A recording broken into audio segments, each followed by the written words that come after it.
Si le 19e siècle était américain, le 20e sera canadien.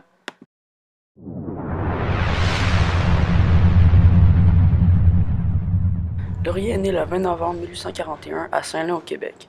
Fils d'agriculteur, il fréquente l'école primaire locale pendant quelques années, puis est envoyé à New Glasgow pour y apprendre l'anglais. Après avoir passé 7 ans dans un collège catholique, il étudie le droit à l'université McGill. En 1864, son diplôme en main, il amorce sa carrière de politicien à Montréal. Laurier était reconnu pour avoir un très beau discours, capable d'encourager les gens à le soutenir, une qualité en or chez les politiciens. Laurier est un modéré entre les Canadiens français et les Canadiens anglais, c'est-à-dire qu'il veut rester au sein de l'Empire britannique, mais en étant plus autonome. Il fait donc partie du nationalisme canadien-français. Il veut que le Canada prenne de la distance avec son empire pour avoir une vraie identité. L'immigration permet d'augmenter la main-d'œuvre et les consommateurs.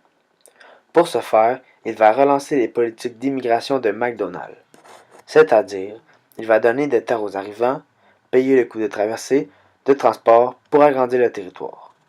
En 1905, Laurier annonce l'entrée de deux nouvelles provinces du Canada, l'Alberta et la Saskatchewan.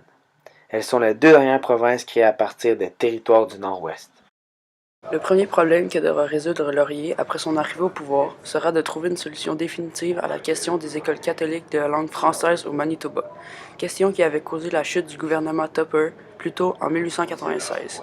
Il réussit à conclure avec le gouvernement manitobain un compromis. Le règlement Laurier-Greenway ne rétablit pas les écoles séparées.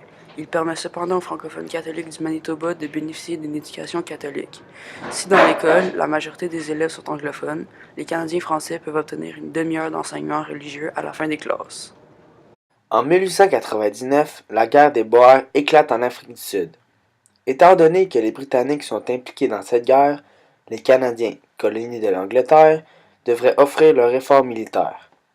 Cependant, au Canada, il y a plusieurs idéologies différentes.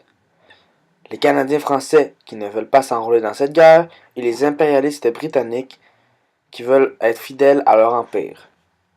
Laurier doit donc couper la poire en deux et décide d'envoyer seulement les soldats volontaires, ce qui crée un mécontentement chez les Canadiens français et qui, au passage, brise définitivement l'amitié entre Wilfrid Laurier et Henri Bourassa.